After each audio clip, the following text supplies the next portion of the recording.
Alaikum wa rahmatullah. Ici, on est derrière le cimetière d'Al-Baqi' et même pour les femmes, c'est intéressant, elles peuvent venir ici. Il y a un trottoir et on voit le cimetière d'Al-Baqi' ici de manière claire. Alhamdulillah. Donc si je fais, voilà, ça c'est pour l'astuce. Et si je fais une vidéo ici, en réalité, c'est parce que quand on regarde de l'autre côté, derrière le cimetière d'Al-Baqi', il y a la rocade ici et puis il y a un quartier. Ils sont en train de le détruire pour faire des agrandissements et pour construire. Et ce quartier à l'époque du prophète sallallahu alayhi wa sallam, c'est le quartier des Bani Zafar. Et c'est là que le prophète sallallahu alayhi wa sallam, il va mettre en place son premier marché.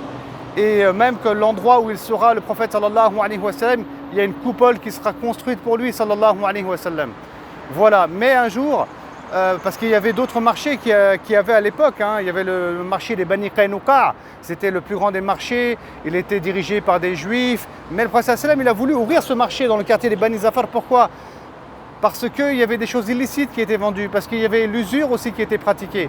Et un jour, on a Ka'b ibn Ashraf, d'une tribu juive de Médine, il va détruire la coupole du prophète sallallahu alayhi wa sallam où il se trouvait pour se protéger du soleil. Et du coup, le prophète sallam, il va déménager donc son marché et il va l'amener du côté du quartier des Banu Sa'ida où se trouve la Saqifa.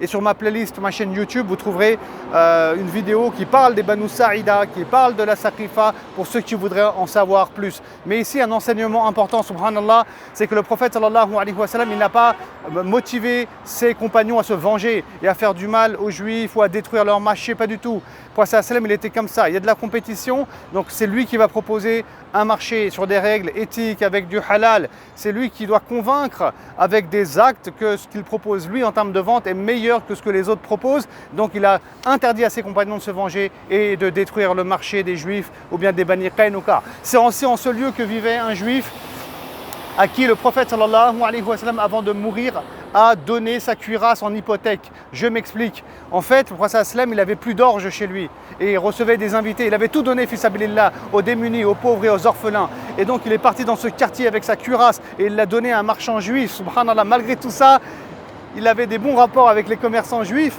et il va lui donner sa cuirasse et en échange, il va recevoir quelques kilos d'orge. Et l'idée, c'est que le prophète sallam, il rende l'orge et qu'il récupère ensuite sa cuirasse, mais il va mourir avant cela, sallallahu alayhi wa sallam.